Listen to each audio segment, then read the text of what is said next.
Muito bom dia, meu povo. Bom dia. Muito bom. Bênção podermos retomar nossa EBD, né? Você tirou férias da EBD, meu irmão? Não veio o mês inteiro na igreja. Chamar você no conselho, você vai ver só. Férias é só o intervalo da sequência, irmãos. Estamos aí a plenos trabalhos, né? na nossa escola dominical. Queria hoje retomar com os irmãos uma aula que eu deixei em aberto. Disse a vocês que no dia 27, no último domingo, a gente a desfecharia, mas são muitas as tarefas, né? Semana passada estive lá na Bereia, ministrando a ceia aos irmãos, né? Vou lá ao fim do mês, regularmente, ministrar a ceia e acompanhar o trabalho. Fica convite também para você ir lá. Vão lá comigo, final desse mês, tá? Dia 30 desse mês? 30 ou 31, Roseli, esse mês? 31. 31, então, último domingo do mês, aí você vai comigo lá na Bereia, nós vamos... Aí você toma a ceia 2 vezes no mês, meu irmão. Olha, que glória. Imagina, um nível de espiritualidade muito maior. Por isso que o pastor é mais santo que as pessoas, sabia? Que ele toma mais santa ceia. Heresia, esse é o tema também da nossa nova série de estudos, tá bom? Vamos deixar para ir todo mundo em setembro. Porque 31 de agosto a gente vai ter uma família missionária aqui de manhã, né? Aí não quero dividir, né? Tá entendendo o que eu estou dizendo? Que são muitas as atividades, sempre tem... E essa família missionária que vem aqui dia 31 não é nenhuma que você conhece, tá? É um casal que desenvolve um trabalho que a nossa igreja não é parceira, então é um trabalho inédito mesmo, tá? Pra você conhecer aí no dia 31. Então, num outro domingo possível, você vai comigo lá na congregação Bereia. Mas, irmãos, a ideia hoje é a gente desfechar aquela aula que ainda ficou aberta sobre o destino final dos crentes, né? Falamos de inferno a aula inteira. Se você estava aqui no dia 14 de julho, você viu que nós falamos de inferno demais, né? Mas em alguma instância ali alcançamos o céu, falamos um pouco sobre a promessa para os salvos, mas a gente ainda ficou em aberto um trecho final da aula sobre o destino eterno, ou o local do destino eterno, né? Então eu queria retomar com vocês a partir dali, mas eu trouxe 2 aulas, porque a minha expectativa, se a Juliana não fizer perguntas muito difíceis, a minha expectativa é a gente terminar essa aula ali para as... Olha, a gente tirar o relógio. Então hoje está livre. Está livre da Maria. Não, da Maria veio assim, não, pastor, vamos almoçar, ué. Não, o dia hoje é do Senhor. Mas não pode jejuar de domingo, né? Tá bom, essa é uma outra conversa.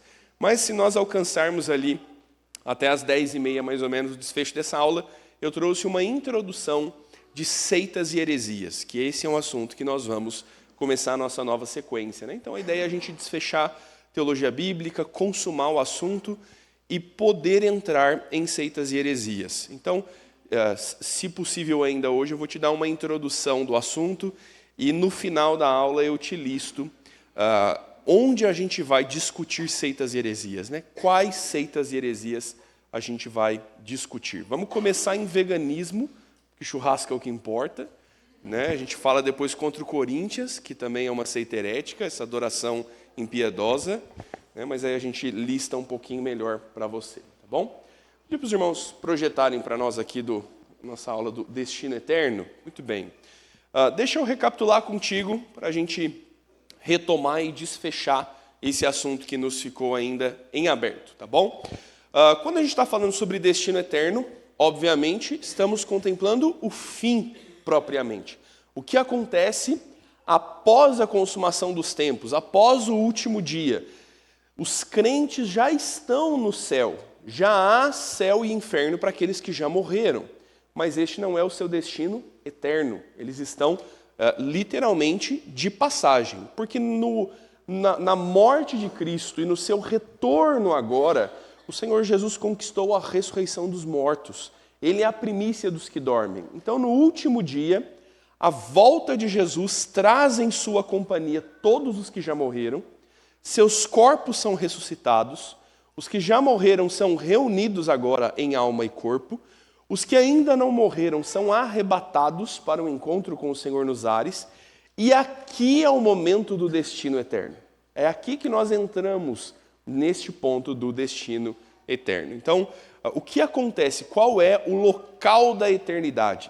A gente sabe que não é um local só espiritual, porque a Escritura nos fala sobre os corpos físicos adentrando esse lugar. É um lugar onde nós nos assentaremos à mesa do Senhor e nós cearemos com Ele. Você vai comer com Jesus. Olha que bênção a gente que gosta de comer. Só que sem pecar na gula também, irmão, porque aí lá é céu. Lá é novo céu e nova terra. Então, é um lugar físico. Teu corpo físico estará lá. E aí a gente quer pensar nesse destino eterno.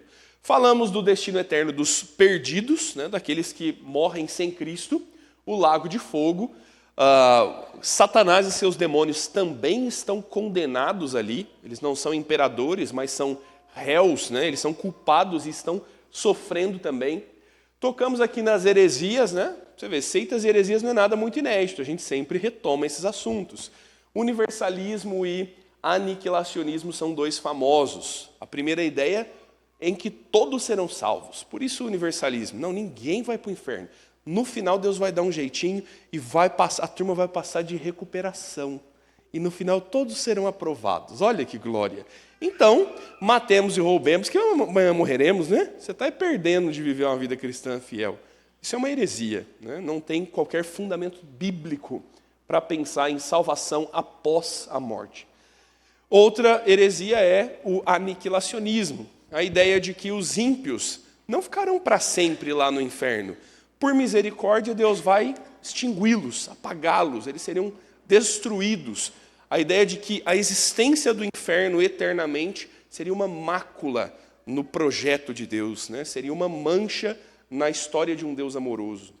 Mas nós entendemos que juízo e justiça também são atributos de Deus, de que o juiz é honrado quando condena o culpado. Deus não tem do que se envergonhar por condenar ao inferno os culpados. Então, o exercício da justiça de Deus é tão duradouro quanto o exercício do seu amor. Então, o inferno não será extinto como os aniquilacionistas defendem. E aí chegamos ao destino dos salvos, né? Falamos já sobre esses pontos, né? Fomos a alguns textos que nos falam, mas não falam, né? O céu é um lugar maravilhoso, ele é lindo, ele é bonito, você não sofrerá mais.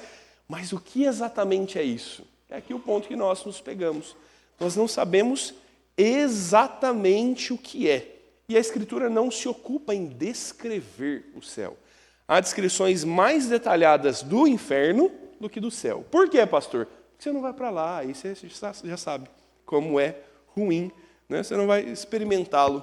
A Bíblia resguarda, a Bíblia oculta como quem guarda uma boa surpresa. Então é a perspectiva da Escritura. Deus está preparando algo maravilhoso, né? Esse é o destino eterno dos crentes. E aí, lemos esses textos já pensando naqueles que já morreram e que estão imediatamente na presença do Senhor. Aqui combatemos também um falso ensino, o sono da alma, né? Já replicamos esse ensino aqui para combatê-lo. Quem morreu não está dormindo, meu irmão. Não está dormindo, né? Tomou um Rivotril espiritual e vai dormir até a volta de Jesus. Vai chegar descansado no céu. Pelo contrário, a Escritura mostra que no abrir e fechar de olhos, todos os que já partiram estão agora desfrutando da presença do Senhor. Espiritualmente, seus corpos estão sepultados, mas eles estão em espírito já no céu, na presença do Senhor. Então, esses textos dão indícios disso. E tratamos também a ideia de perda de memória, né? No céu vai ter um MIB Homens de Preto lá, eles vão botar aquele negocinho, não sei, Cláudia. Aí você vai chegar lá, você vai falar, nossa, esse rapaz, esse Dinho é bonitinho, né? Olha, ele é legal. Mas você nunca vai lembrar quem foi esse homem na sua vida. Né? Você vai olhar e vai falar, essa menina Júlia parece comigo. Nossa, curioso, né? Nossa, acabou, é isso aí. Não tem porquê, não tem razão para anular-se a história da humanidade. Então, essa é mais uma tentativa de amenizar as inseguranças nossas. Então, os que andam na defesa dessa amnésia no novo céu e na nova terra, fazem isso pensando na nossa tristeza pelos que não são salvos, na nossa tristeza por lembrar dos sofrimentos da terra, entende? Então, é melhor você não se lembrar, né? Deixa eu fazer uma comparação ruim, uma comparação fraca, Roseli. Pensa numa comparação fraca. Roseli, você foi muito pobre na vida, comeu o pão que o diabo amassou. Ai, que coisa horrível, né? É arroz e salsicha. Então, agora, Deus te prosperou, a palavra do momento, não é? Deus te prosperou, está rica. Você comeria um rodízio de churrasco triste porque no seu passado você comeu salsicha ou feliz porque você foi da salsicha para o churrasco? Feliz pra caramba. É o orgulho do pobre, meu irmão. Entrar na churrascaria e falar, sabia que eu comia só salsicha? Olha eu aqui agora. Então, que mácula há na nossa história? Os tempos maus, o sofrimento, no céu da mesma forma. A nossa história e os sofrimentos que nós passamos, eles serão para nós razão de nos alegrar, de olhar e dizer, olha que miséria foi minha vida e olha o que Deus fez comigo. Pastor, mas e se alguém que eu amo não estiver lá? Hoje você não tem compreensão da justiça de Deus. Lá você terá. O dia do juízo é um dia onde todos os pecados são expostos. Então nós não ficaremos lá no céu dizendo, ai, o meu tio era tão bonzinho. Aí Deus vai passar lá no telão espiritual, que todo mundo fala, que não está na Bíblia de ninguém, né? Que tem um telão que passa os pecados no céu. Deus vai expor em um dia do juízo os pecados de todos os homens. Você vai talvez descobrir que o teu tio não era tão bonzinho assim, que ele tinha um coração podre, cobiçoso, lascivo, era um enganador, e você vai entender por que ele foi condenado ao inferno. Aqueles que serão condenados ao inferno, não haverá dúvida para ninguém do porquê eles foram condenados.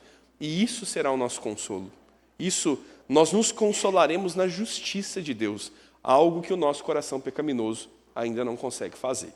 Então, não tem nenhum fundamento para falar sobre perder a memória quando nós vamos para o céu. Né? Me prova na Bíblia. Não tem qualquer fundamento bíblico, teológico, bem sólido para falar sobre isso. É só uma tentativa mesmo de amenizar um aparente sofrimento. Mas quem sabe você chega lá, seu tio foi salvo, né? Você chega lá e fala, meu tio, coisa ruim, enganou e mentiu a vida inteira, olha aqui, está aqui no céu agora. Eita, miserável. Né? Arrependeu no coma, estava no coma no hospital, arrependeu do pecado. Surpresas que teremos, né?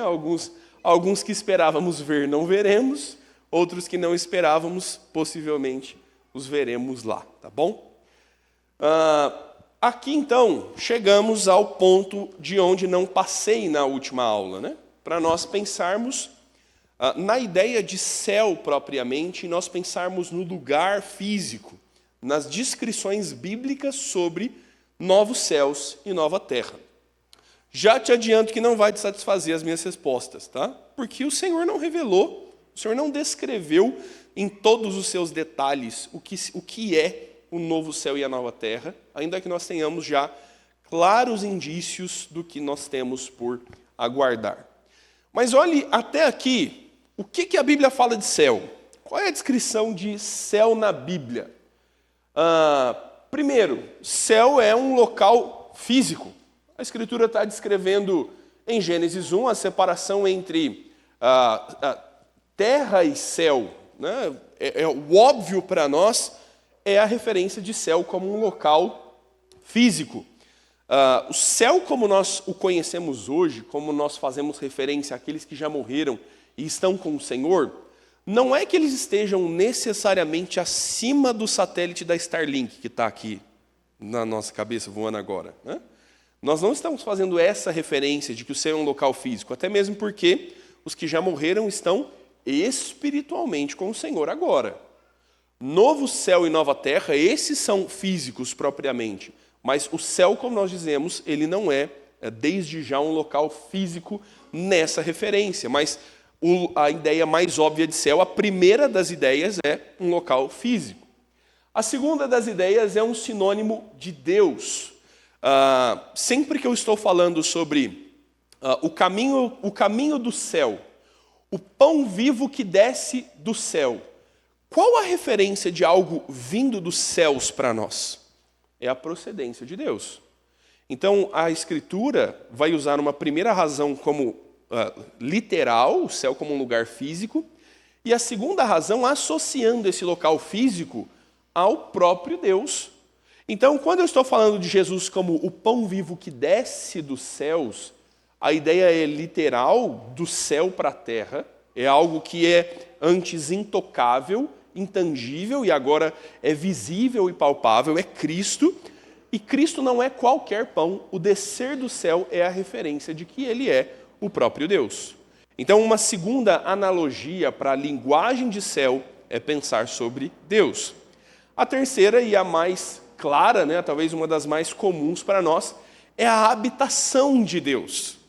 Lá em casa, antes do almoço, é hora de fazer Papai do Céu. Aí junta as mãozinhas, mas só a mãozinha, o olhinho fica aberto, bate, mãe, pega comida, põe na boca, joga o brinquedo no chão. Mas é hora de falar com o Papai do Céu. É a habitação de Deus.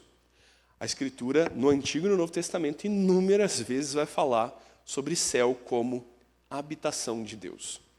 Por que essas três ideias seriam, de alguma forma, relevantes para nós? Porque quando nós estamos pensando em destino eterno, nós estamos pensando no céu conciliado em seus três sentidos. Eu estou pensando no destino eterno como um local físico, como um local distinto desse que nós estamos, mas é um local físico. É um local onde há a plena presença de Deus, a divindade de Deus e a habitação do Senhor. Dizer que nós estaremos nos céus é pensar que nós estaremos, de fato, num local físico, junto da divindade do Senhor, habitando com Deus eternamente. Essa soma de ideias de como a Escritura descreve céu nos dá um parecer, faz um delinear do que a gente está pensando em novos céus e nova terra.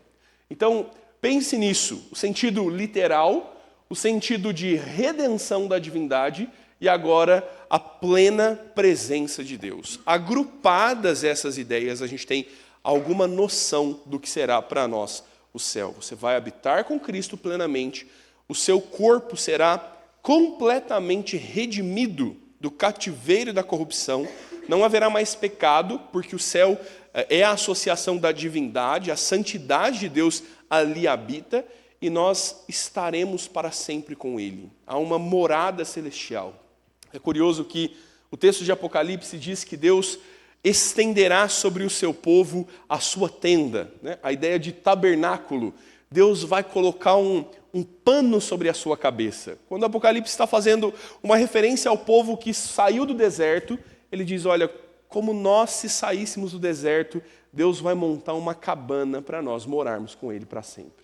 Então essa figura, ela é completa, ela é plena para nós, para começarmos a entender o que é a ideia de novo céu, de nova terra, de habitação para sempre com o Senhor. Qual é o problema disso, meu irmão? Olha lá que bonitinho, os anjinhos, as estrelinhas na nuvem. Quando é que entra o nosso conceito de céu? Quando é que entra os menininhos de cabelo enrolado tocando harpa? Quando é que eles aparecem nessa história? Quando a gente está falando sobre isso, um lugar físico, que você vai morar com Deus para sempre, o que você imagina literalmente? Como você imagina uma manhã acordando no novo céu e na nova terra? Fala para nós, João Pedro, como seria você, assim, imagina agora, o que você pensa que vai ser um dia comum no céu daqui a algum tempo? Acordar, tomar uma sopa, tocar uma harpa, e aí? Fala para nós, descreve para nós o teu imaginário sobre céu. Bom, eu acho que um dia a dia no céu a gente vai acordar cedo. Acho que nem vai precisar dormir. Já não quero ir, os irmãos falando. Acho que não vai precisar dormir, mas eu creio que vai ser... Vou te interromper aqui, Será que não vai precisar dormir? E também não sei. Jesus fazia o quê? Dormia também. E aí? Tá vendo como é que o negócio deixa a gente no ar? Mas beleza, acordou cedo no céu. E aí, faz o quê? Aí não sei se vai precisar também escovar os dentes. Depende se vai comer, né? Se vai comer também. E aí vai ter trabalho, a gente vai ter uma vida comum, mas que glorifica a Deus. E também a gente vai viver uma vida que era para a gente estar vivendo aqui na Terra, sem o pecado, mas agora a gente vai estar perfeitamente lá no céu. É fácil, mas é muito difícil imaginar, não é? E tem as ruas de ouro também, esqueci de falar. Detalhe importante. Detalhe importante, muito bem. Quem mais me dá um parecer de céu aqui? E aí, o Ailton, fala para nós, meu irmão. Imagina a tua vida no céu. Como seria o amanhecer? O que você vai fazer na parte da manhã, depois do almoço? Como você imagina a sua vida lá? Meio difícil, viu? Meio difícil entender essas coisas. Mas melhor do que aqui vai ser, né? No imaginário do Ailton, se dependesse só de você para responder essa pergunta, não estou pensando na resposta certa. Como que você imagina a tua vida? A Bíblia diz que nós vamos glorificar a Deus eternamente, né? Sim. Mas como será, eu não entendo. É difícil eu responder essa pergunta. Difícil pensar nisso, não é? Vamos pegar esses meninos que têm imaginação aqui, ó. Vai lá, o Lucas Cascone. Como que você imagina o teu manhã, tarde, fim de tarde, noite? Eu imagino que eu vou bater papo com os apóstolos. Aí, ó. Só isso você vai fazer? Não, conversar é a melhor coisa que tem. Aí a gente vai conversar de Deus e vai ser uma espécie de A gente vai adoração. conversar de Deus com Deus. Também. Olha para você ver. Tá vendo, meu irmão, como é difícil? É fácil entender quanta coisa há no céu, mas é difícil entender como é de fato essa vida. Pareceu sem graça para você agora, o que o João falou? Acordar cedo, trabalhar. Aí o Ailton falou, nós vamos glorificar a Deus para sempre. Aí na hora do almoço nós vamos cantar uns hinos, né? De tarde nós vamos conversar com Abraão, né? Saber como foi aquela história, oferecer Isaac, Isaac e tal, não sei o quê. E depois nós vamos dormir, porque Jesus dormia. Ai, não quero ir para lá não, Roseli, lugar chato pra caramba. Mas não vai ter nada diferente, não vai ter churrasco. No céu não há morte, né? A vaquinha não vai morrer, será que? Como será essa vida propriamente? Então, pense nisso, né? O retrato do céu é tão espiritualizado e etéreo a ponto da vida na criação renovada possuir uma espiritualidade infrutífera, praticamente estéril. Essa é uma fala do reverendo Leandro Lima. Parece uma coisa tão estereotipada, tão assim áurea, que o que tem de bom nisso? O reverendo Leandro Lima está dizendo, parece que às vezes é até estéril a nossa ideia de céu. Não vai vir nada muito demais. Tem os campos verdes, tem os anjos que tocam harpa, a gente canta 3 vezes ao dia, e é isso. E é isso. Entende? Parece para nós algo um tanto vago ainda, um tanto solto. O reverendo Leandro ainda diz assim, é familiar a imagem de crentes vestidos com roupas brancas, voando de um lado para o outro em um espaço indefinido, tocando harpas e cantando num coro celestial. E a Gisele já está magoada, falando, eu nem fico tão bem de branco. Não podia ter assim uma roupinha verde. Verde, Gisele, quer se vestir no céu. Entende? Pretinho básico. Não, roupa preta é negócio aí, já é do diabo. Já é. Roupa preta é coisa desse povo gótico aí. Não. Vermelho também não, que é da pomba gira. Isso é coisa de brasileiro, tá? Que vermelho não é de Deus, é coisa de brasileiro. Que na Escritura, vermelho é sempre símbolo de redenção. Mas, meu irmão, pense nos perigos, né, de nós forjarmos uma imagem falsa do que é o céu. Deixa eu te dar um exemplo claro disso. Estava conversando com uma irmã um dia, e ela falou assim, pastor, eu não sei se eu tenho tanta vontade de ir para o céu. Por quê? Qual a lógica de pensar nisso? Ela falou assim, eu na verdade não queria morrer. Eu não queria morrer, eu queria continuar vivendo a minha vida. Eu não tenho pressa nenhuma e eu não queria morrer e ir para o céu. Não é que ela quisesse ir para o inferno, ela queria continuar a vida aqui. E eu falando, aqui em Guarulhos? Certeza que você quer continuar vivendo essa vida. Você mora na mesma cidade que eu mesmo. E aí essa irmã dizia assim, pastor, o que é um negócio? Eu amo muito as minhas netas. Por mais que a vida em Guarulhos seja difícil, passar tempo com as minhas netas é um negócio que aquece minha alma, é maravilhoso. Eu gosto da minha casa, simples do jeito que ela é, mas eu gosto da minha rotina, dos meus afazeres. Eu não quero perder isso. A visão dessa irmã é, se eu for para o céu, nós vamos ficar nos campos verdejantes, nós vamos tocar harpa, bater papo com os apóstolos.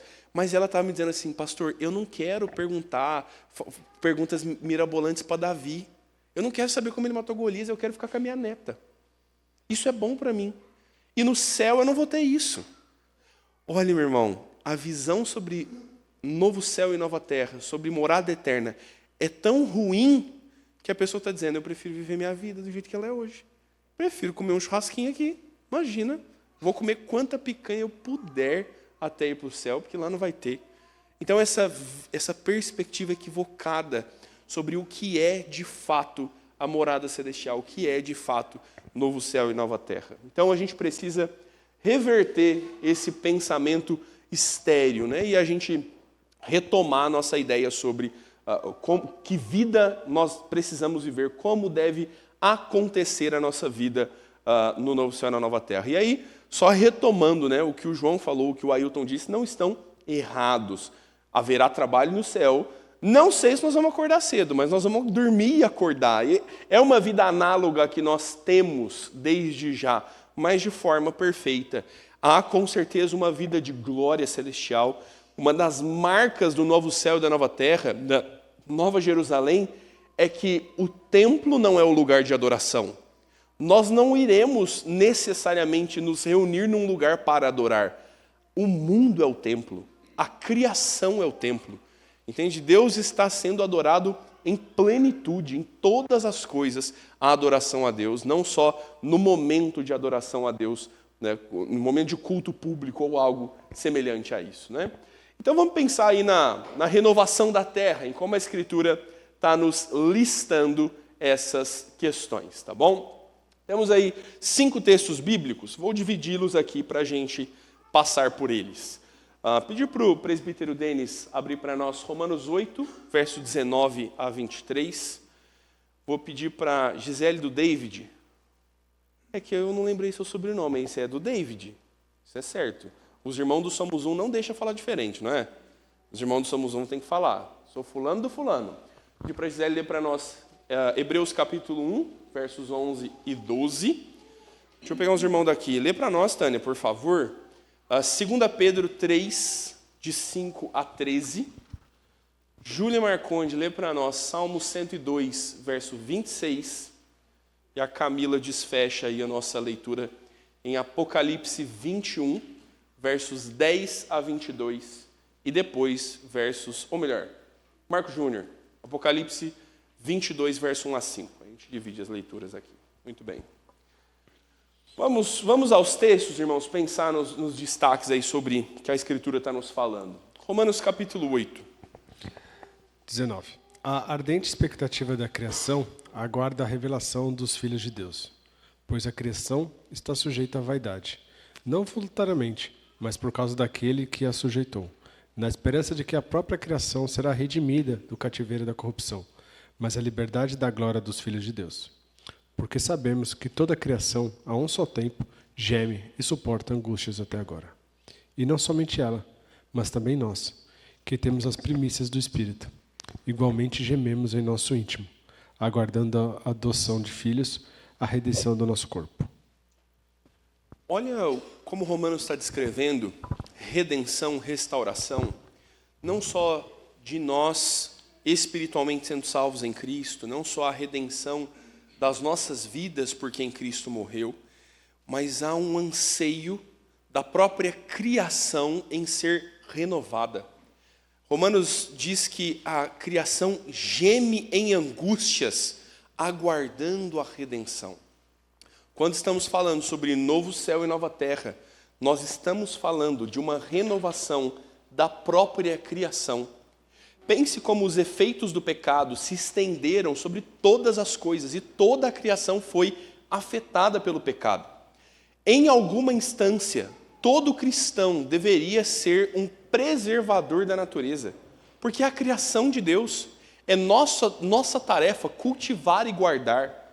Você vai entrar para o Greenpeace agora, você vai começar a defender as baleias do Ártico. Não necessariamente, são motivações erradas para falar sobre preservação, mas crentes deveriam viver assim. Então olha como que, literalmente, as florestas do nosso país se foram embora. Olha como que crentes deveriam sim se preocupar com as queimadas da Amazônia. Meu irmão, você que está com o ouvido poluído, eu não estou falando de política. Eu não estou falando de política. E olha como nós dicotomizamos assuntos que a Escritura está dizendo. E pense, deixa eu te fazer lembrar, né? O nome Guarulhos significa os homens que descem o rio, ou algo semelhante a isso. Você imagina essa nossa cidade aqui, quando só os índios estavam aqui? Porque é eles que deram esse nome. Você mora numa cidade com um nome indígena, já é transcultural já, né? Você imagina como era, meu irmão, a Paulo Facine há 2000 anos atrás? Devia ser um lugar maravilhoso. Que rio é esse que esses índios desciam? Pense no que é o contexto desse mundo intocado pelas nossas ruas esburacadas. Pensa o que seria tomar um banho matinal nesse corguinho aqui da Mãe dos Homens. Uma água límpida para te refrescar no verão. Tá entendendo como que os efeitos do nosso pecado destruíram a criação de Deus? Romanos está nos dizendo que novo céu e nova terra tem um elemento de restauração do mundo destruído pelo Senhor. Destruído pelo Senhor, destruído por nós. Existe uma restauração do Senhor sobre este mundo destruído. Novos céus e nova terra estão comunicando isso. A criação perfeita como foi no Éden. O mundo puro e perfeito como Deus o criou, ele será restaurado nessa criação. Deus não vai destruir o mundo e fazer um novo. O pecado não corrompeu o mundo a ponto de ser tão irreversível que Deus tenha que jogar fora a sua primeira criação e fazer uma nova. A redenção é tão profunda, a ação de Deus é tão gloriosa que Ele redime a própria criação e restaura a própria criação. Nós viveremos neste mundo. Ele será como exatamente o é hoje? Provavelmente não. Ai, pastor, será que vai ser a Pangeia, o grande continente? Eu sei lá, meu irmão. É difícil para nós pensar como era de fato o mundo no ato da criação. Como foi esse mundo intocado pelo pecado humano? É certo que nós viveremos nesse contexto. Então, a partir daí, alguns fazem conjecturas. Ó, meu irmão, abre bem grande aqui a caixa, ó. Conjectura. Se você falar que eu te ensinei isso como verdade final, eu vou dizer que você está mentindo. Uma conjectura do reverendo Heber Carlos de Campos, quando ele escreve uma série de livros sobre escatologia, sobre essa nova vida, ele fala sobre o novo habitat humano, como viveremos a ideia futura. Um dos exemplos que ele dá é: nós vamos construir as nossas próprias casas. O mundo vai estar intocado, nós vamos entrar para morar onde? Mas o Senhor não preparou moradas celestiais? A Nova Jerusalém não desce do céu? Aí eu não sei, meu irmão, aí fica na conjectura, entende? Mas é certo que o mundo será, em alguma instância, perfeito como foi criado por Deus. E existe aquele tão sonhado equilíbrio na natureza, o homem consumindo da criação de Deus sem destruir a criação de Deus. Então essa é uma perspectiva que nós temos sobre novo céu e nova terra. Hebreus capítulo 1. Quem está com o texto? Gisele. Eles perecerão, tu, porém, permaneces. Sim, todos eles envelhecerão qual vestes. Também qual manto os enrolarás, e como vestes serão igualmente mudados. Tu, porém, és o mesmo, e os teus anos jamais terão fim. Deus é eterno, mas a criação envelhece. E eles serão como uma roupa velha, mudados. Eles serão enrolados, despidos e revestidos. Como um trocar de roupa, Deus que é eterno vai restaurar todas as coisas. Então, Hebreus está dando essa referência para nós. 2 Pedro, capítulo 3. Porque deliberadamente esquece que de longo tempo houve céu, bem como terra, a qual surgiu da água e através da água pela palavra de Deus, pela qual veio a perecer o mundo daquele tempo, afogado em água. Ora, os céus, que agora existe, é a terra, pela mesma palavra, tem sido entesourada para fogo, estando reservado para o dia do juízo e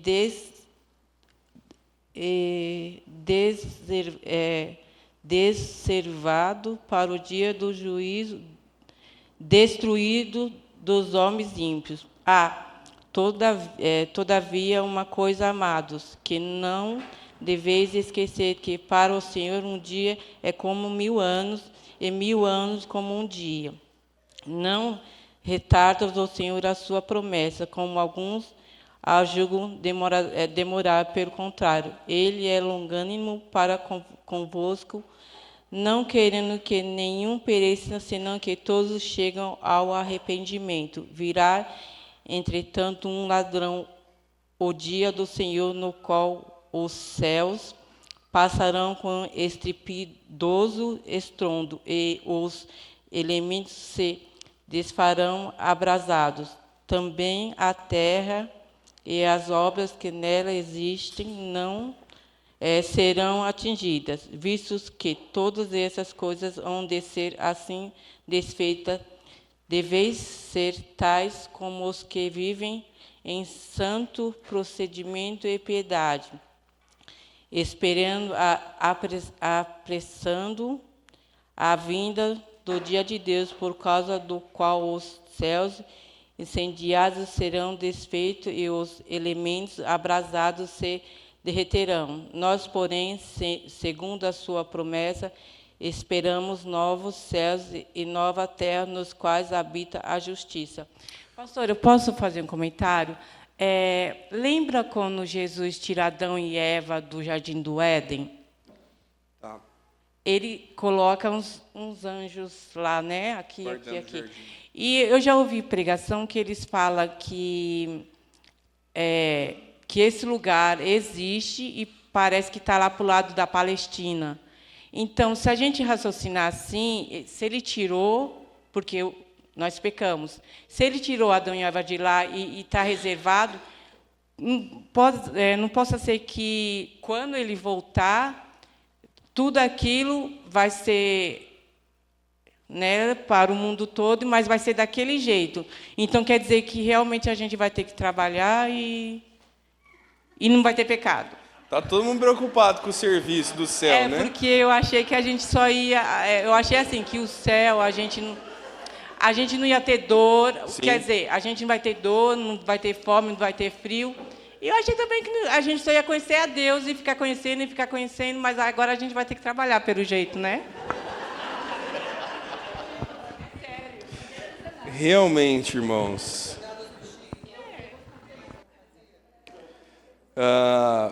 Estou procurando o texto aqui, mas não vou achar de primeira aqui, quando Gênesis nos fala da localização do Jardim do Éden. Não, o texto de Gênesis fala, numa leitura rápida aí dos primeiros capítulos, você vai achar, não faremos isso agora. O Éden é um local físico e literal. O texto descreve 2 rios que existem e que são citados em vários outros lugares na Bíblia. Se não me falha a memória, Tigre e Eufrates. Então, são 4 rios. Então, esses 2, nós os conhecemos, Tigre e Eufrates. Nós sabemos que tem a delimitação do território do Éden, vamos dizer assim, está demarcada pelo rio Tigre e rio Eufrates. A partir disso, onde ficam o rio Tigre e Eufrates? A região do Oriente Médio. Tem uma reportagem de uma mulher da Globo, bem no encontro desses rios, dizendo, estou aqui no lugar onde a Bíblia diz que é o Jardim do Éden. Aí eles mostram aquele desertão branco, assim, não tem nada, né?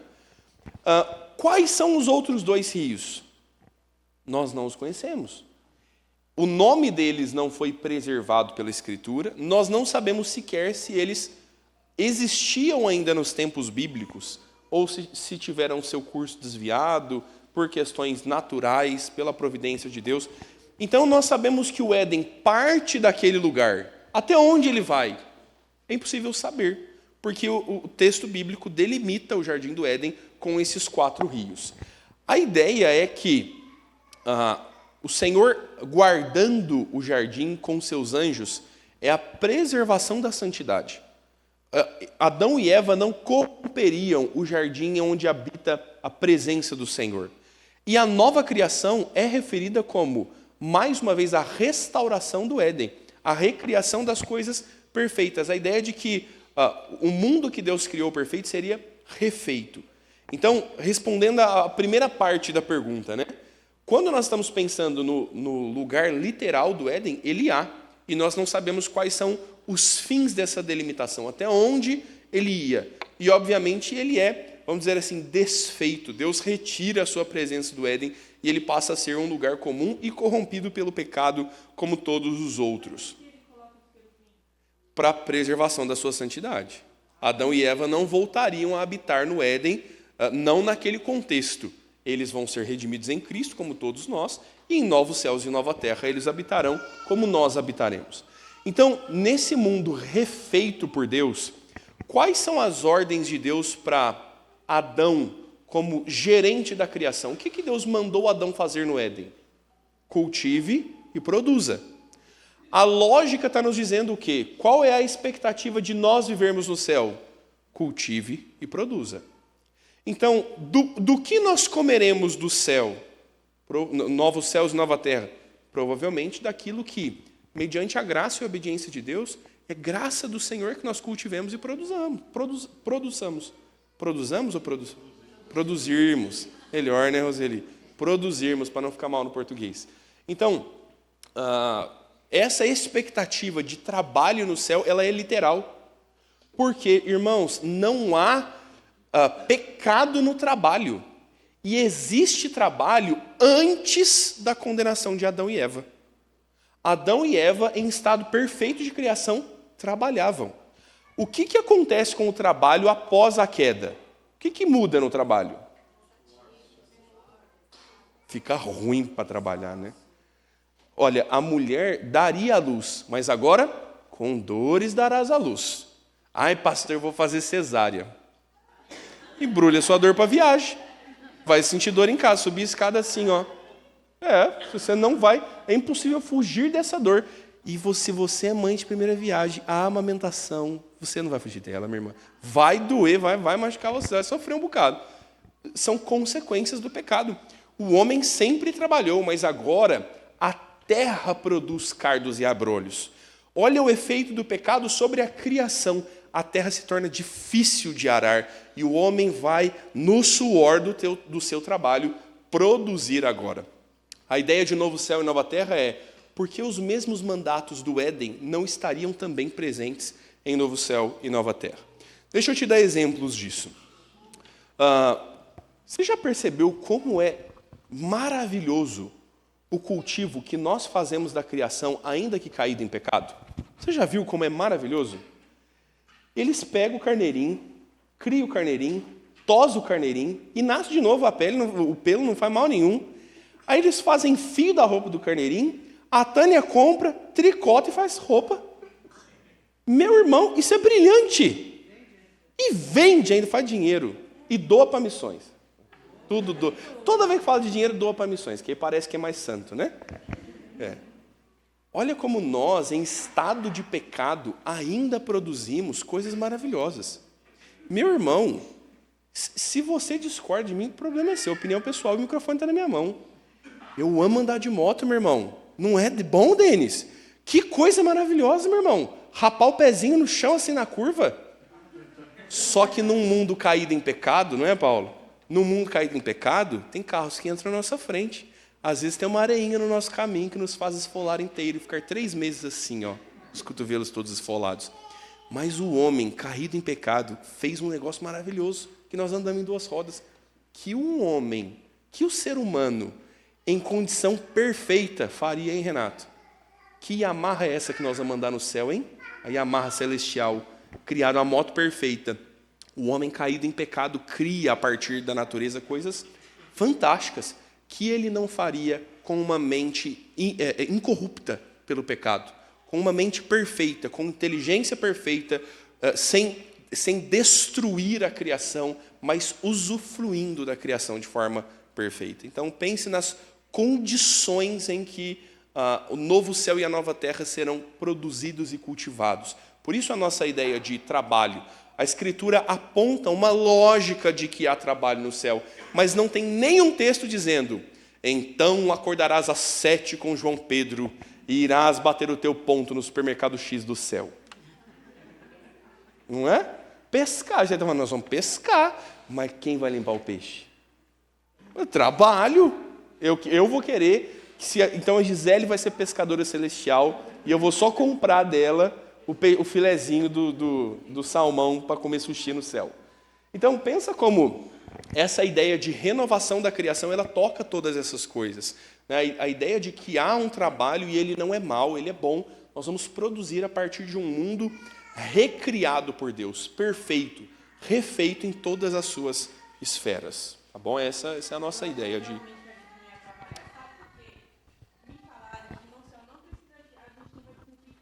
Esse que é o problema. Me falaram. Deixa eu te dar uma referência. Quem foi a primeira pessoa a ressuscitar de forma perfeita e nunca mais morrer? Jesus. Jesus é a primícia dos que dormem. Então nós seremos como ele é. A Bíblia diz isso. É a referência mais próxima que a gente tem aqui. Quando Jesus aparece na praia com Pedro, o que eles fazem? Churrasquinho de peixe. Né? O Senhor Jesus está comendo uma refeição com os seus discípulos, já no seu corpo glorificado. A promessa da ceia é: não tomarei deste fruto da videira até o dia em que o hei de beber novo convosco no reino de meu Pai.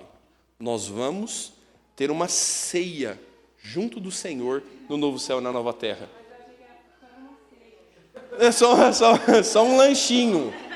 Só um lanchinho. Olha para você ver. A comida, já que eu percebi que nós não vamos entrar em seitas e heresias, que eu já dei uma constada no meu relógio, vamos aproveitar para desdobrar o assunto. Quando nós estamos falando sobre comer, Deus podia ter feito a ração celestial. Come, engole aquele comprimidinho, ninguém tem problema com sobrepeso, ninguém jamais terá deficiência de ferro, tá bom? Acabou a anemia de todo mundo, a alimentação é perfeita, completa. Deus podia ter te feito assim, meu irmão. Você é uma água viva, você vive do entorno, né? Mas Deus fez, Roseli, que quando a gente põe o hambúrguer na chapa bem quente, tem aquela reaçãozinha de Maillard e a carne cria uma crostinha crocante. Deus fez, olha para você ver, meu irmão, Deus fez algo que cresce em sabugos, é ralado e cozido dentro da folha do milho. E nós comemos uma pamonha quentinha. Você está entendendo? Porque é para os veganos não ficar triste. Mas vegano tem que ser triste por natureza, que ele está em pecado. Meu irmão, veganismo é pecado, eu posso te provar, tá bom? A menos que sejam por razões médicas, obviamente, mas se é uma escolha, você está escolhendo errado. E eu te provo na Escritura isso é outra conversa. Mas olha como que existe alegria, desfruto, deleite no se alimentar. Em algo que você faz de 3 em 3 horas na sua vida inteira. E se você não fizer, você morre.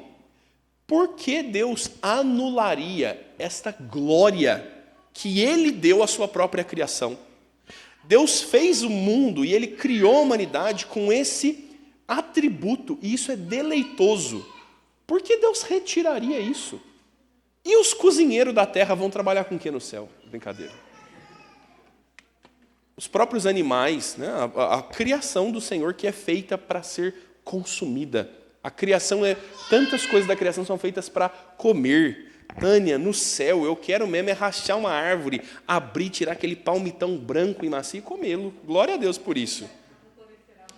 Não vai. Esse é o ponto. Nós não teremos colesterol ruim, nós não teremos sobrepeso, nós não teremos más consequências, porque a nossa alimentação é perfeita, não há pecado mais no nosso coração, não há mais desequilíbrio nos nossos esforços. E aí, meu irmão, isso isso te ajuda a pensar no que é o céu. Você consegue imaginar uma refeição perfeitamente balanceada? Vou fazer uma enquete aqui para você entender o que eu estou falando. Quantas pessoas em algum momento da vida já foram no nutricionista aqui? Permaneçam de mão em pé todas as pessoas que cumpriram todo o programa e receberam alta, porque estão em perfeitas condições. Você recebeu alta? Recebi, mas voltei tudo. Quanto tempo faz que você recebeu alta? Começo do ano, mas agora tem que voltar. Vamos pensar que em 80 pessoas, uma pessoa recebeu a chancela do nutricionista dizendo: você está se alimentando em equilíbrio, está liberado, vai viver sua vida. Nós não sabemos o que é um mundo perfeito. Nós não conseguimos nos alimentar com perfeição. Se você decide, a partir de hoje eu vou comer legume, aí você só come cenoura e abóbora, você vai ficar laranja no final das contas e vai ter deficiência ainda de outro nutriente. Porque nós não conseguimos tocar a perfeição. Isso para nós, irmãos, quando nós estamos falando de céu, você olha e você fala assim, mas isso não existe. Como assim um mundo onde o motoqueiro não cai? Um mundo onde as pessoas não têm colesterol alto. Eu sei que você queria passar por cima do Denis no outro EBD aí, ó. Essa é só para quem estava na EBD. Mas pensa, meu irmão, um mundo onde todas as coisas acontecem de forma perfeita. Você nunca mais vai derrubar o coador de café enquanto o café passa e limpar aquela bagunça. Nunca isso vai acontecer. A Camila que derrubou o coador essa semana. Amém, Jesus. Olha como que, para nossa experiência, isso é intocável. Um mundo tão perfeito e tão completo é intocável. Por isso que eu estou te dizendo que quando a gente pensa em céu, você fala assim, cara, isso é muito fantástico. Mas, ao mesmo tempo, a gente fica igual a Ailton. Eu não consigo nem imaginar. É muito difícil pensar no que é isso. No que é andar de moto sem antena corta-pipa. Tá bom, parei de falar de moto, irmãos. Não vai ter Corinthians no céu, meu irmão. Fala amém. O time de Jesus. Escuta aqui, conforme o cérebro, né? O cérebro, ele comanda a alimentação. É assim, minha alimentação é básico. É básico. Ali não vai muita coisa, não. Do café da manhã também. 2 fatias de pão com mexidinho de ovo. Pronto. Aí, a receita. O problema, Dona Maria, é que a turma, quando fica hospedado num hotel, come até o reboco da parede. Porque, eu paguei aqui, eu vou comer também agora. Não é, meu irmão? Difícil para nós. Vamos terminar de ler os textos aqui, vai. Salmo 102, verso 26. Quem ficou com o texto, Júlia? Vai lá. Eles perecerão, mas tu permaneces. Todos eles envelhecerão como veste, como roupa os mudarás, e serão mudados. Igualzinho texto de Hebreus, tá bom? A mesma referência de Hebreus. Envelhecerão como veste. Eles vão ser enrolados, a velha veste será jogada fora e nova veste será posta. Então, a eternidade do Senhor recriando o mundo que se corrompeu. Apocalipse 21, de 10 a 22. 21. Depois não, Júnior, valeu 22? Você... Beleza. E me transportou em espírito até uma grande e elevada montanha e me mostrou a santa cidade, Jerusalém, que descia do céu da parte de Deus. A Nova Jerusalém, irmãos, é esta referência de novo céu e nova terra. Lembre-se, qual é uma regra de interpretação importante para nós em linguagem apocalíptica, no livro de Apocalipse especialmente? Apocalipse está usando simbologia. O reverendo Shum, ele, um dia dando aula lá na PMT, lá, ele estava falando sobre Apocalipse e ele fez uma conta. Ele foi falando assim, irmãos, quantas pessoas vocês acham que tem vivas no mundo hoje? Tantas pessoas. E ao longo da história, em tantos anos, aí eles foram estimando quantas pessoas será que já viveram no mundo. Mas quantos por cento desses são crentes? Ele fez uma conta baixa, assim, 20%, 15% desses que já viveram na história da humanidade são crentes. Muito bem. A Nova Jerusalém que desce dos céus, ela é um cubo. Olha para você ver que estranho. Não sei se você já reparou o texto. Ela tem largura, profundidade e altura. A descrição é da cidade como um grande quadrado que desce dos céus. E ela tem uma narrativa, uma descrição de quão larga, alta e profunda ela é. Então você sabe exatamente o tamanho da cidade. Se a gente for bem literal, olha o problema da interpretação bíblica.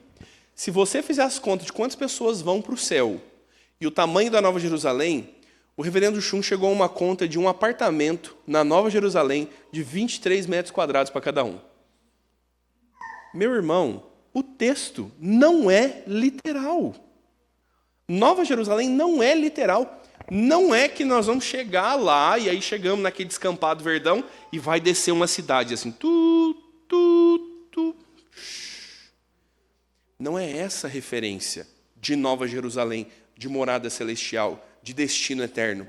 A referência da Nova Jerusalém ela é a nova criação. A Nova Jerusalém é em si a nova criação. A habitação que Deus está preparando para nós são os novos céus e nova terra. Não é a caminho estendida no grande resort de Deus, sabe? É a nossa interpretação literal e equivocada do texto. Então, que entendamos isso. Quando o texto está falando da cidade que desce da parte de Deus, pensa nas referências sobre céu. Isso desce do céu. A Nova Jerusalém está descendo do céu para a criação. Deus preparou uma nova criação para o seu povo. Então é a instauração de Deus em novos céus e nova terra, e não literalmente uma cidade em formato de cubo bem grande que você vai ter um apartamento lá. Tá bom? Vai lá, Beto.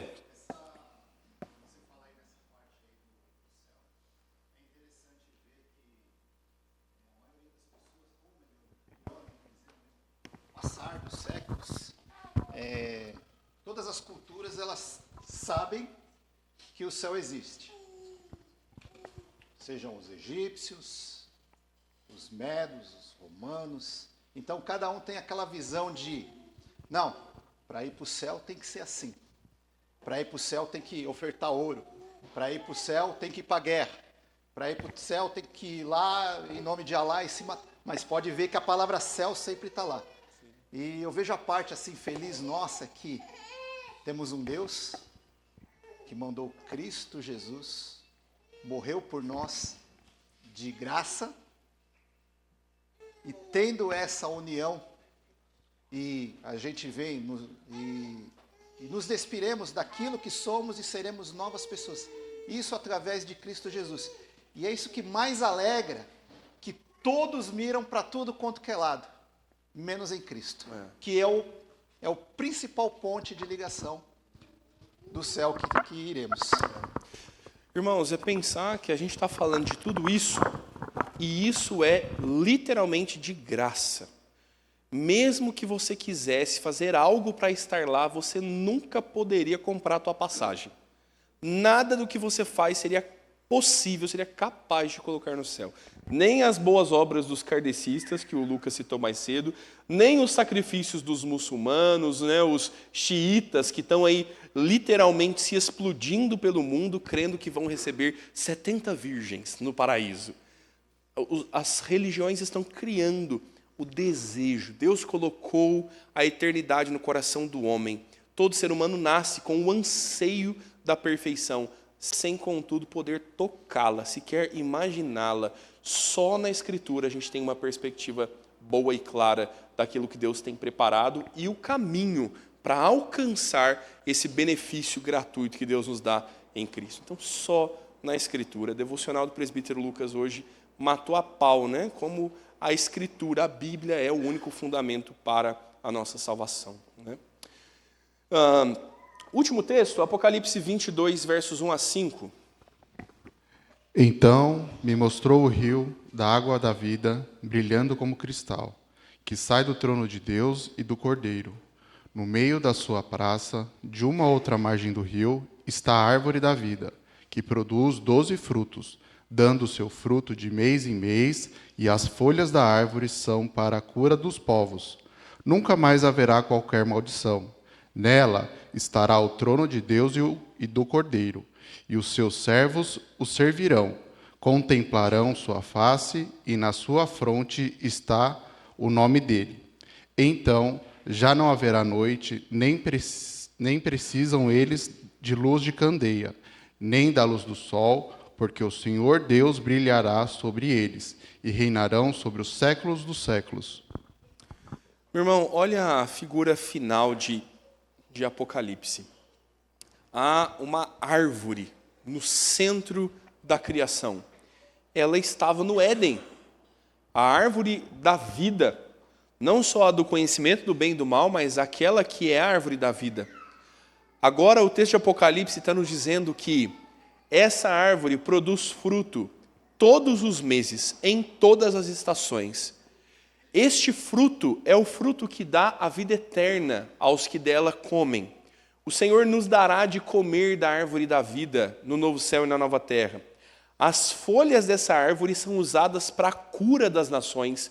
Não há mais mal, não há mais pecado, e essa árvore centraliza isso. A árvore é o lugar do trono, e ela brilha sobre toda a criação. A presença e a plenitude de Deus preenchem toda a criação. O que é que você conhece que nos redime do pecado, folha que cura as nações e que restaura todas as consequências do pecado, que dá a vida eterna, que é um trono sobre o qual nós nos curvamos e adoramos, que preenche em todas as coisas a existência de Deus. Quem é este? É Cristo. A árvore, nós não estamos pensando literalmente numa figueira gigante, né? E você que assistiu Avatar, você fica imaginando aquela árvore. A gente é muito lúdico, tem hora, irmãos. Nós não estamos falando disso. O Apocalipse, simbolicamente, mais uma vez está nos dizendo que Cristo sustentará a nossa vida eternamente, que é Cristo, que dele parte a redenção da humanidade.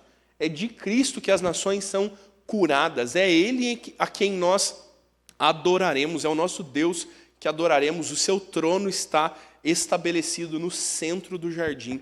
A sua presença resplandece sobre tudo e todos. Ai, pastor, vou tomar um solzinho, né? Ai, vou sentir saudade do sol. Lá no céu não vai ter sol. Não é a literalidade do texto. A referência é que o sol brilha sobre todas as coisas. Você não pode impedi-lo de nascer. Você não pode ocultar a luz do sol. No melhor dos casos, igual uma criancinha, você consegue tampar os seus olhos para não vê-lo. Mas nada refoge ao seu calor. É a linguagem do Salmo 19. A mesma coisa no novo céu e na nova terra. A presença de Deus preenche todas as coisas, como o céu brilha, como o sol brilha sobre nós hoje. Então, a ideia de novo céu e de nova terra contempla essa presença exaustiva de Cristo, não mais em juízo, não mais, nem mesmo na restauração dos pecados, porque isso é uma ação completa, mas a presença de Deus em toda a criação, a nossa comunhão eterna e duradoura com Cristo para sempre em todas as coisas. Então, a gente, a partir daí, cria todas as nossas imaginações e conjecturas do que é o novo céu e a nova terra. Um lugar físico, preparado por Deus, sem qualquer contato com o pecado, onde nós adoraremos a Deus, trabalharemos com alegria e prazer de trabalhar. Existe um deleite no trabalho, meu irmão. Você vai levantar numa manhã de segunda-feira feliz e com vontade de arrancar uma beterraba e cozinhar ela para a glória do Senhor. Né? Menos a Gisele, que a Gisele vai pescar. A Gisele vai lá tirar uma tilápia lá para fazer um... Ó, Denis, sashimi, você vai almoçar sashimi de tilápia. Até que enfim, né? Olha mais uma analogia, né? Imagine Estou pensando aqui para você imaginar mesmo da tua vida. Se você pudesse fazer com que a tua casa fosse a casa perfeita, como seria? Perfeita, perfeitinha. Sua casa perfeita tem escada? Não, não tem escada. Tem gramado? Sua casa perfeita tem piscina? Tem um laguinho? Ela é na roça? Ela é na cidade? Ai, minha casa perfeita é um duplex no centro do centro de São Paulo, na Avenida Paulista. Que Deus tenha misericórdia de você, meu irmão, que mora na roça. Imagina agora que essa casa perfeita ela está num bairro perfeito. Padaria, pertinho de casa, pãozinho quente. E você não precisa nem ir na padaria, o padeiro entrega na sua porta. Olha que glória. E você vai ter um menino para você mandar, busca lá o pão, menino. Você não precisa nem levantar. Imagina a padaria perfeita, o bairro perfeito. Imagina uma cidade perfeita. Como seria para você se você pudesse mudar Guarulhos e ser perfeito? Tirar todos os morros de Guarulhos. Eu não ia tirar não, irmão. Eu gosto de subir no morro e ver a vista. É que aqui em Guarulhos a vista do horizonte não é muito agradável, não tem nada para ver, né? O João quer fazer uma perfeição lá. E aí, João? Vai fazer uma pergunta? Não, segura aí um pouquinho. Não, espera um pouquinho. Que eu estou na minha perfeição aqui, não me tira da minha imaginação, não. Estou sonhando aqui nas coisas perfeitas. Um casamento perfeito. A minha esposa não tem mais o defeito dela. Olha, que bênção. E eu não tenho mais defeito. Ela nunca mais vai reclamar de mim, vai botar defeito em mim, porque eu não tenho defeitos. Imagina, meu irmão, você vai acordar e você vai pegar o teu carro perfeito, a tua moto perfeita. Ou um cavalo. Eu não gosto de carro, de moto, mas de cavalo.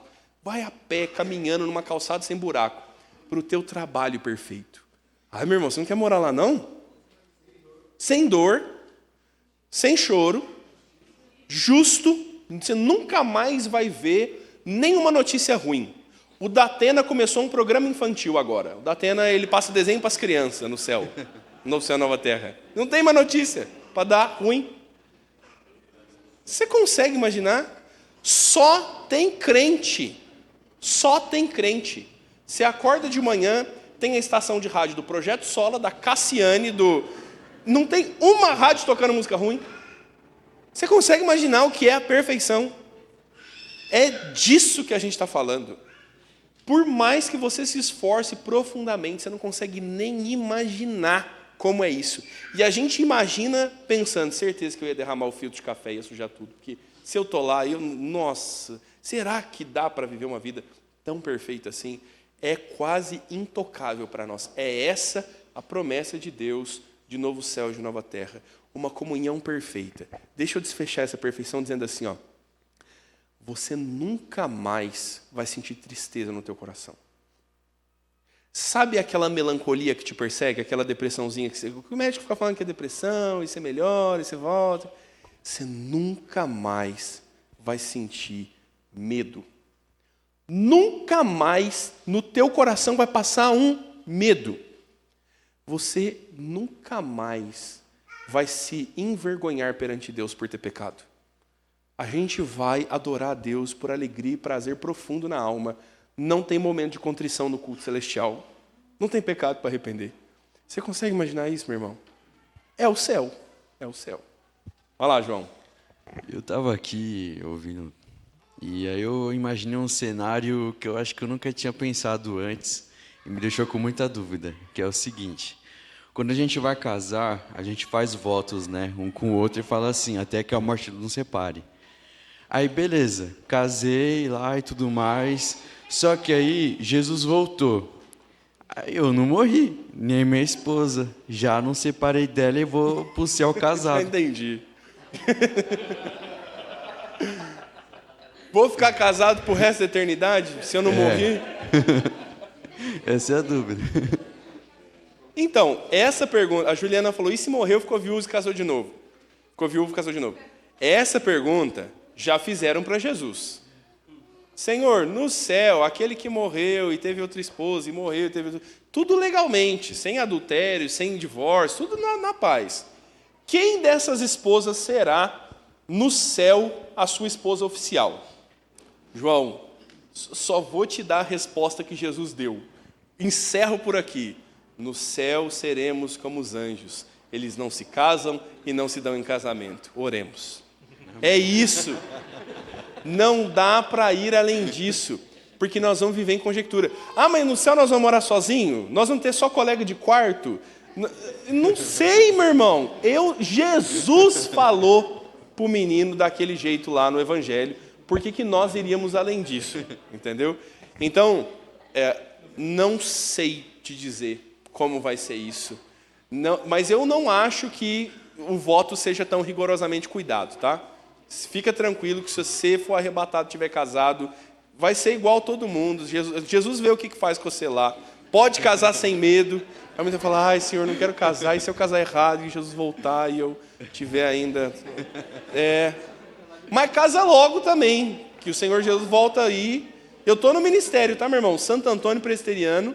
O Flávio e a Bia são meu caso de sucesso, meu case aí, se você quiser analisar. Apresentamos 2. E eu caso, faço o casamento, religioso com efeito civil, levo documento no cartório, faço tudo, tá? Mande seu currículo. Batizo criança que vai nascer. Mande seu currículo aí, nós estamos no ramo. Deixa eu fazer algumas considerações finais aqui para a gente encerrar, né? A gente pode pensar, irmãos, em inúmeras formas de considerar o céu, né? O meu pai faz as teologias dele. Teologia ruim. Aí meu pai falou assim, no céu nós vamos voar, que eu sou doido para voar. Se Deus criou o ser humano sem asas, Deus nos criou perfeitos. Adão e Eva eram perfeitos no Éden e não voava. Por que vai voar agora? Tudo indica que nós não vamos voar. A teologia ruim do meu pai. Mas nós vamos morrer? Não. Vai ter dor? Não. Então eu vou pro lado do penhasco. Voou, pau, bateu, morreu. Não morreu, que não morre, não sente dor, levanta, bate um pozinho ali e vida que segue. No céu teremos carne. Vamos assar churrasco, Paulo, no céu? Não sei, meu irmão. Ah, mas no céu não tem morte. Teologia ruim do meu pai. No céu, a carne dá embalada a vácuo na árvore. Você vai lá, tira o pezinho de picanha. Inúmeras coisas a gente pode imaginar e conjecturar, nenhuma delas vai, de fato, refletir o que é a realidade do céu, meu irmão. Nós vamos ficar só nas conjecturas. Mas uma certeza existe. O céu é a redenção completa da nossa alma. Novos céus e nova terra são o contexto último de adoração e de participação da presença de Deus. Não tem nada mais glorioso e mais profundo do que estar no céu. Meu irmão, quando teu carro quebra, você devia ansiar o céu. Você devia se consolar no céu. Quando teu ônibus vem lotado, quando você vai ter que fazer uma infiltração no joelho daqui 2 semanas, se console na esperança da redenção, meu irmão. Você que está agora assistindo o noticiário do Brasil, olha que bênção, passamos o dia 1º de agosto, estamos tarifados até nas orelhas, estão dizendo que a carne vai baixar, mas no mercado não acontece nada, todos preocupados. Meu irmão, você tem que se consolar na esperança celestial. Se você viver com os olhos nessa terra, você vai só se desesperar e você vai se esquecer do que vem pela frente. Nós precisamos nos lembrar do templo em que nós estaremos para sempre. No céu, a criação é o templo. Não há qualquer evidência de pecado mais. Hoje à noite nós vamos tomar da ceia do Senhor. Alimenta o teu coração com esperança na ceia. Senhor, eu fui injustiçado, eu nunca mais vou ser. Senhor, eu caí e falhei mais uma vez num pecado que eu luto e eu vencerei o meu pecado. Nunca mais esse pecado vai me assediar. Olha como a realidade do céu precisa preencher o nosso coração e se fixar diante dos nossos olhos. Vamos ler 2 textos para nós encerrarmos aqui, né? Deixa eu só chegar aqui. Isaías 65, versos 17 a 25. Abra a sua Bíblia comigo.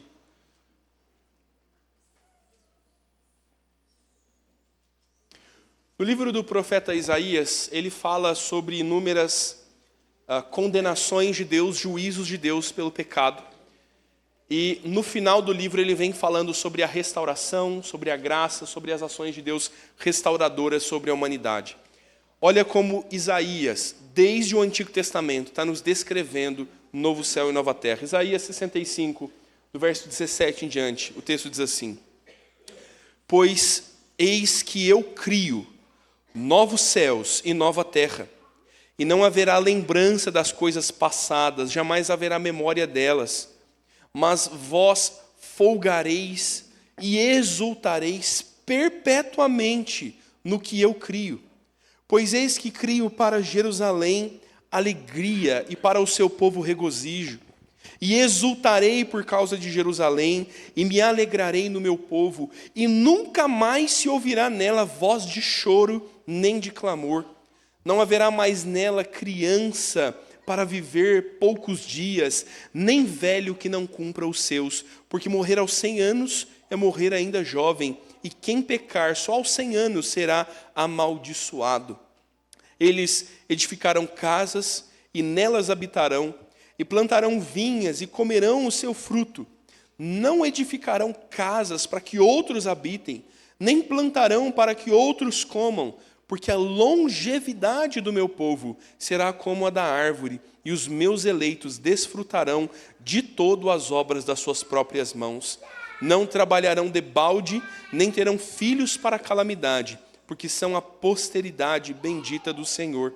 Os seus filhos estarão com eles, e será que, antes que clamem, eu os responderei, e estando eles ainda falando, eu os ouvirei. O lobo e o cordeiro pastarão juntos, e o leão comerá palha como boi. O pó será a comida da serpente. Não se fará mal, nem dano algum, em todo o santo monte, diz o Senhor. Apocalipse capítulo 21, vamos ler o texto último da Escritura, literalmente. Apocalipse 21 nos diz assim: Vi um novo céu e nova terra, pois o primeiro céu e a primeira terra passaram, e o mar já não existe. Vi também a cidade santa, a nova Jerusalém que descia do céu da parte de Deus, ataviada como noiva adornada para o seu esposo. Então ouvi grande voz vinda do trono dizendo: Eis o tabernáculo de Deus com os homens. Deus habitará com eles. Eles serão povos de Deus, e Deus mesmo estará com eles. Ele lhes enxugará dos olhos toda lágrima, e a morte já não existirá. Já não haverá luto, nem pranto, nem dor, porque as primeiras coisas se passaram. E aquele que está sentado no trono disse: Eis que faço novas todas as coisas. E acrescentou: Escreve, porque estas palavras são fiéis e verdadeiras. Disse-me ainda: Tudo está feito. Eu sou o Alfa e o Ômega, o princípio e o fim. Eu, a quem tem sede, darei de graça da fonte da água da vida. O vencedor herdará essas coisas. Eu lhe serei Deus, e ele me será filho. Quanto, porém, aos covardes, aos incrédulos, aos abomináveis, aos assassinos, aos impuros, aos feiticeiros, aos idólatras e a todos os mentirosos, a parte que lhes cabe será no lago que arde com fogo e enxofre, a saber, a segunda morte. Irmãos, que nós possamos refletir sobre a realidade de novo céu e nova terra, que isso seja para nós consolo para os dias maus e ânimo para continuar perseverando e nos esforçando no caminho do Senhor. Torne isso palpável aos teus olhos, torne isso real, não como algo que pode acontecer, mas algo que em pouco tempo acontecerá. É para lá que nós rumamos, que isso possa nos consolar e nos preencher o coração. Vamos passar à apresentação das crianças.